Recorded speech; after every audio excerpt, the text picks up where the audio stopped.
السلام علیکم ورحمۃ اللہ وبرکاتہ۔ محترم بھائیوں، جیسا کہ آپ یہ جانتے ہیں کہ انسان دو چیزوں سے مرکب ہے، جسم اور روح سے۔ انسان کو اللہ سبحانہ و تعالیٰ نے ان دونوں جسم اور روح سے بنایا ہے، تو انسان کو چاہیے کہ جسم اور روح دونوں کا خیال رکھے۔ جسم کو اللہ تعالیٰ نے مٹی سے بنایا ہے اور اس کے لیے غذا بھی مٹی سے پیدا فرماتا ہے، یعنی جسم کی غذا مٹی کی پیداوار میں سے ہے، اور روح اللہ کا امر ہے۔ اللہ تعالیٰ نے اسے آسمان سے نازل فرمایا ہے، تو اس کی غذا بھی آسمان سے نازل کیا ہے، یعنی دین ہے، ذکر اذکار، قرآن مجید کی تلاوت اور نمازوں کی پابندی ہے، اور پورے احکامات الہیہ پر عمل کرنا ہے۔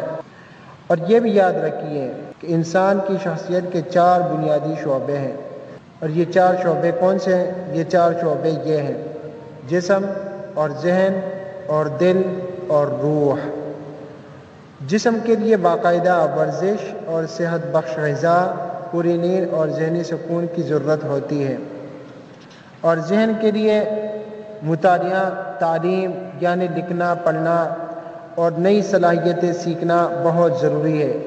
اس سے ذہنی صلاحیتوں میں اضافہ ہوتا رہتا ہے، اور دل کے لیے خدمت خلق، خوشی ہنسی، تعلقات کا نباہ، رشتہ داروں اور عام لوگوں سے حسن سلوک سے پیش آنا مفید ہے، اور روح کے لیے عبادت، ایمان باللہ، توکل علی اللہ، ذکر و اذکار اور اللہ سبحانہ و تعالیٰ پر کامل یقین بہت ضروری ہے۔ ہمیں چاہیے کہ ہم ان 4 بنیادی شعبوں کا خیال رکھ کر اپنی زندگی کو قیمتی بنائیں۔ والسلام علیکم ورحمۃ اللہ وبرکاتہ۔